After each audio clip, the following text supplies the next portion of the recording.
ഈ school English അക്കാഡമിയിലേക്ക് വീണ്ടും സ്വാഗതം. ഈ സ്കൂൾ ഇംഗ്ലീഷ് അക്കാഡമിയുടെ online spoken English and grammar കോഴ്സുകളിൽ ജോയിൻ ചെയ്യുവാൻ താല്പര്യമുള്ളവർ ഈ കാണുന്ന നമ്പറിൽ കോൺടാക്ട് ചെയ്യാവുന്നതാണ്.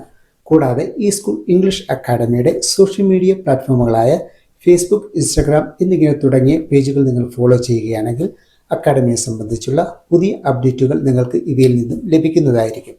നമുക്ക് നമ്മുടെ വിഷയത്തിലേക്ക് വരാം. എൻ്റെ കുട്ടിക്കും ഇംഗ്ലീഷ് മീഡിയം കുട്ടികളുടെ ലെവൽ നേടിയെടുക്കുവാൻ കഴിയുമോ എന്ന ചോദ്യം അല്ലെങ്കിൽ ആശങ്കയെ സൂക്ഷ്മമായി പരിശോധിക്കുമ്പോൾ ഒരു കുട്ടിക്കുണ്ടായ ആശങ്കയല്ല, മറിച്ച് പേരൻസിനുണ്ടായ ആശങ്ക മാത്രമാണ്. അതുകൊണ്ട് ഈ വീഡിയോയിലൂടെ കുട്ടികൾക്കുള്ള ഒരു വീഡിയോ ആയിട്ടില്ല, മറിച്ച് പേരൻസിനായിട്ടുള്ള ഒരു വീഡിയോ ആണ്. എന്നിരുന്നാലും കുട്ടികൾക്കും ഇംഗ്ലീഷ് മീഡിയത്തിൽ നേരിടേണ്ടി വന്നേക്കാവുന്ന കാര്യങ്ങളെക്കുറിച്ചും ഒരു ഐഡിയ കിട്ടും. ഈ വീഡിയോയിൽ പറയുന്ന കാര്യങ്ങൾ വളരെ ശ്രദ്ധാപൂർവം മനസ്സിലാക്കിയെടുക്കുവാൻ ശ്രമിക്കുക. മലയാള മീഡിയത്തിൽ നിന്നും ഇംഗ്ലീഷ് മീഡിയത്തിലേക്ക് സ്വിച്ച് ചെയ്തവർ അല്ലെങ്കിൽ മലയാള മീഡിയത്തിൽ നിന്നും ഇംഗ്ലീഷ് മീഡിയത്തിലേക്ക് തൻ്റെ കുഞ്ഞിനെ മാറ്റുവാൻ ആഗ്രഹിക്കുന്ന പേരൻസിനുണ്ടാകുന്ന വലിയൊരു ഉത്കണ്ഠയാണ് എൻ്റെ കുട്ടിക്കും ഇംഗ്ലീഷ് മീഡിയം കുട്ടികളുടെ ലെവൽ നേടിയെടുക്കുവാൻ കഴിയുമോ എന്ന്. തീർച്ചയായും കഴിയും, പക്ഷേ പെട്ടെന്നൊരു മാറ്റം ഉണ്ടാകുമെന്ന് ഒരിക്കലും കരുതരുത്. കുട്ടികൾ ഗ്രാജുവലി ആയിരിക്കും ഇംഗ്ലീഷ് മീഡിയം കുട്ടികളുടെ ലെവലിലേക്ക് എത്തിച്ചേരുക. അതിന് പേരൻസിൻ്റെ സപ്പോർട്ടിന് വലിയ പങ്കുണ്ട്. അതുകൊണ്ട് ഇത്തരത്തിൽ ആശങ്കപ്പെടുന്ന പേരൻസിന് ആവശ്യമായിട്ടുള്ള ഗൈഡൻസുകളാണ് ഈ വീഡിയോയിൽ കൂടെ ഷെയർ ചെയ്യുവാൻ ഉദ്ദേശിക്കുന്നത്. നിങ്ങൾക്ക് ആവശ്യമായിട്ടുള്ള ഇൻഫർമേഷനുകളെ ആണ് ബ്രീഫായി പറയുവാൻ പോകുന്നത്. വളരെ ശ്രദ്ധയോടെ കൂടെ മനസ്സിലാക്കിയെടുക്കുവാൻ ശ്രമിക്കുക. ഫസ്റ്റ് ആൻഡ് ഫോർമോസ്റ്റ് തിങ് എന്നത് മലയാള മീഡിയത്തിൽ നിന്നും ഇംഗ്ലീഷ് മീഡിയത്തിലേക്ക് ചേഞ്ച് ചെയ്ത അല്ലെങ്കിൽ ചേഞ്ച് ചെയ്യുവാൻ ഉദ്ദേശിക്കുന്ന കുട്ടികളെക്കാൾ ഉപരി അവരുടെ പേരൻസിന് തങ്ങളുടെ കുട്ടി ഇംഗ്ലീഷ് മീഡിയത്തിൽ ആയിരിക്കുമ്പോൾ നേരിടുവാൻ പോകുന്ന ബുദ്ധിമുട്ടുകളെക്കുറിച്ച് നല്ലവണ്ണം ബോധ്യം ഉണ്ടായിരിക്കണം. പറഞ്ഞു വന്നതിൻ്റെ സാരം, കുട്ടികളെക്കാൾ ഉപരി പേരൻസിനായിരിക്കണം കുറഞ്ഞത് 2 ഇയേഴ്സിൻ്റെ എങ്കിലും റെസ്പോൺസിബിലിറ്റി ഏറ്റെടുക്കേണ്ടത്. നല്ലൊരു ശതമാനം പേരൻസിന് ഇക്കാര്യത്തിൽ തെറ്റായ ചിന്താഗതി വെച്ചാണ് കുട്ടികളെ ഇംഗ്ലീഷ് മീഡിയത്തിൽ ചേർക്കുന്നത്. നമുക്ക് കുട്ടികളെ ഇംഗ്ലീഷ് മീഡിയം കുട്ടികളുടെ ലെവലിലേക്ക് എങ്ങനെ സ്റ്റെപ്പ് ബൈ സ്റ്റെപ്പായി ഇംപ്രൂവ് ചെയ്തെടുക്കാം എന്ന് ബ്രീഫായി നോക്കാം. ഒന്നാമത്തെ കാര്യം എന്നത്, ഇംഗ്ലീഷ് മീഡിയം സ്കൂളിൽ എൻ്റെ കുട്ടി പഠിക്കുന്നത് ഒരു സോഷ്യൽ സ്റ്റാറ്റസായി കരുതുന്നത്. അങ്ങനെ കരുതുവാൻ അവർക്ക് പ്രചോദനം ആയിത്തീരുന്നത് റോങ് ആയിട്ടുള്ള ഇൻഫർമേഷൻ കൃത്യമായി പരിശോധിക്കാതെ കേട്ടപാടെ വിശ്വസിക്കുന്നതിനാലാണ്. ഇതിൻ്റെ എല്ലാം ബേർഡൻ ചുമക്കുന്നത് പാവം കുട്ടികളാണ്. അതുകൊണ്ട് ചെറുപ്രായം മുതൽ ഇംഗ്ലീഷ് മീഡിയത്തിൽ പഠിക്കുന്നവർ അവരുടെ കംഫർട്ട് സോണിൽ നിന്നുകൊണ്ട് പഠിച്ചു പോകട്ടെ. ഇംഗ്ലീഷ് ലാംഗ്വേജ് പഠിക്കുക എന്നത് കൃത്യമായ ഗൈഡൻസോട് കൂടെ ചില മാസങ്ങൾ കൊണ്ടോ അല്ലെങ്കിൽ ഒരു വർഷത്തിനുള്ളിലോ പഠിച്ചെടുത്തേക്കാവുന്ന ഒരു കാര്യം മാത്രമാണ്. പറഞ്ഞു വന്നതിൻ്റെ സാരം, മലയാള മീഡിയത്തിൽ നിന്നും ഇംഗ്ലീഷ് മീഡിയത്തിലേക്കും തിരിച്ച് ഇംഗ്ലീഷ് മീഡിയത്തിൽ നിന്നും സ്റ്റേറ്റ് സിലബസിലേക്കും സ്വിച്ച് ചെയ്യുന്ന കുട്ടികൾ ഒരുപാട് സ്ട്രഗിളുകൾ നേരിടുന്നുണ്ട്. രണ്ടാമത്തെ കാര്യം എന്നത് സൈക്കോളജിക്കൽ പാർട്ടാണ്. കുട്ടികളുടെ എഡ്യൂക്കേഷന് പ്രത്യേകിച്ചും ഒരു മീഡിയത്തിൽ നിന്നും മറ്റൊരു മീഡിയത്തിലേക്ക് പറിച്ചു നടുമ്പോൾ ഒരുപാട് ബുദ്ധിമുട്ടുകൾ നേരിടാറുണ്ട്. അതുകൊണ്ട് കുട്ടികൾക്ക് ആവശ്യമായ മെൻ്റൽ സപ്പോർട്ട് കുട്ടികൾക്ക് വളരെ അത്യാവശ്യമാണ്. കുട്ടികളെ ഇംഗ്ലീഷ് മീഡിയത്തിൽ ആക്കിയതുകൊണ്ട് കുട്ടികളെ പഠിപ്പിച്ച് മനസ്സിലാക്കി എടുപ്പിക്കുന്നത് ഒരു സ്കൂളിൻ്റെ അല്ലെങ്കിൽ ടീച്ചറിൻ്റെ റെസ്പോൺസിബിലിറ്റി മാത്രമാണ് എന്ന് കരുതുന്ന ധാരാളം പേരൻസുകൾ ഉണ്ട്. ടീച്ചേഴ്സിന് എല്ലായ്പ്പോഴും അവരുടെ ഡ്യൂട്ടി കൃത്യമായി ചെയ്യാറുണ്ട്. അവർക്ക് നിങ്ങളുടെ കുട്ടിയെ സ്കൂളിൽ വെച്ചുള്ള പരിചയം മാത്രമേ കാണൂ. മാത്രമല്ല, ടീച്ചേഴ്സിന് എല്ലാ കുട്ടികളെയും മനസ്സിലാക്കി എടുക്കുന്നതിന് ലിമിറ്റേഷൻസും ഉണ്ട്.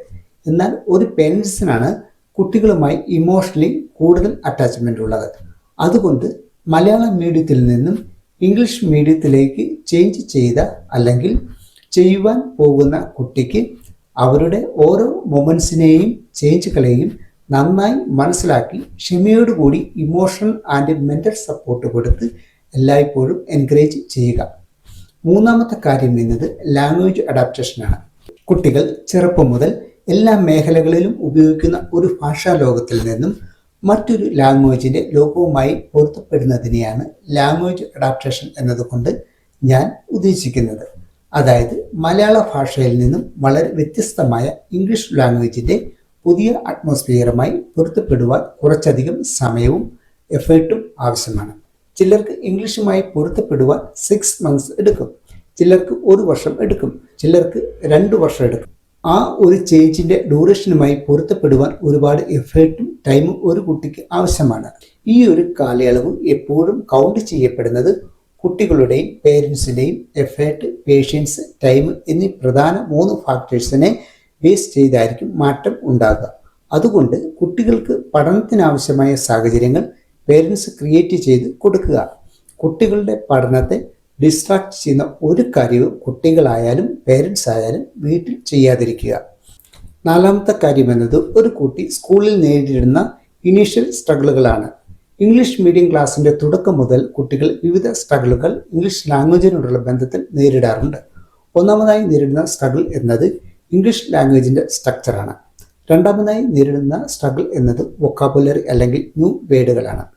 മൂന്നാമതായി നേരിടുന്ന സ്ട്രഗിൾ എന്നത് ഇംഗ്ലീഷ് വേർഡ് കണക്ഷനാണ്. 4ാമതായി നേരിടുന്ന സ്ട്രഗിൾ എന്നത് പ്രൊനൗൺസിയേഷൻ ആണ്. 5ാമതായി നേരിടുന്ന സ്ട്രഗിൾ എന്നത് സ്പെല്ലിംഗ് കറക്ഷൻ ആണ്. 6ാമതായി നേരിടുന്ന സ്ട്രഗിൾ എന്നത് ഡിഫിക്കൽട്ടി ഇൻ എക്സ്പ്രസിംഗ് തോട്ട്സ്, അതായത് കുട്ടികൾക്ക് തങ്ങളുടെ മനസ്സിലുള്ള കാര്യങ്ങളെ എങ്ങനെയാണ് അവതരിപ്പിക്കേണ്ടത് എന്ന് അറിയുവാൻ വയ്യാതെ നേരിടുന്ന മാനസികാവസ്ഥ. 7ാമതായി കുട്ടികൾ നേരിടുന്ന സ്ട്രഗിൾ എന്നത് ഗ്രാമർ പോർഷനുകളാണ്. ഈ 7 കാര്യങ്ങളാണ് കുട്ടികൾ തുടക്കത്തിൽ നേരിടുന്ന പ്രധാന വെല്ലുവിളികൾ. ഇനി നമുക്ക് എങ്ങനെ ഒരു കുട്ടിയെ ഇംഗ്ലീഷ് മീഡിയം ലെവലിലേക്ക് ഉയർത്തിക്കൊണ്ടുവരാം എന്ന് നോക്കാം. കുട്ടികൾ ഓരോ സബ്ജക്റ്റുകൾ പഠിക്കുമ്പോൾ അവരുടെ കൂട്ടത്തിൽ ഇരിക്കുക. അവർ വായിക്കുന്നതും പഠിക്കുന്നതും നന്നായി ശ്രദ്ധിക്കുക. കുട്ടികൾ പഠിക്കുമ്പോൾ ചില ഇംഗ്ലീഷ് വാക്കുകളുടെ മലയാളം അർത്ഥങ്ങളാണ് മനസ്സിലാക്കുവാൻ കഴിയാതെ വരുന്നതെങ്കിൽ ആ വാക്കുകൾ ജസ്റ്റ് ഓർത്തു വെക്കുകയോ ഒരു പെൻസിലിൽ മാർക്ക് ചെയ്യുകയോ ചെയ്യാം. പുസ്തകങ്ങൾ വായിക്കുമ്പോൾ ഉച്ചത്തിൽ വായിപ്പിക്കുക. കാരണം ഇംഗ്ലീഷ് പ്രൊനൗൺസിയേഷൻ ക്ലിയർ ചെയ്യുവാൻ ഈ മെത്തേഡ് വളരെ ഹെൽപ്പ് ചെയ്യും. കുട്ടികൾ പഠിക്കുമ്പോൾ ഇംഗ്ലീഷ് വാക്കുകളുടെ മലയാളം അർത്ഥം അല്ലെങ്കിൽ പ്രൊനൗൺസിയേഷൻ ആണ് കുട്ടികൾക്ക് ബുദ്ധിമുട്ടായി തോന്നുന്നത് എങ്കിൽ ആ വാക്കിൻ്റെ മുകളിലോ താഴെയോ ആയി മലയാളം അർത്ഥം അല്ലെങ്കിൽ ഇംഗ്ലീഷ് പ്രൊനൗൺസിയേഷൻ എന്നിവ കുട്ടികൾ മറ്റൊരു സബ്ജക്റ്റ് പഠിക്കുമ്പോൾ എഴുതി കൊടുക്കുക.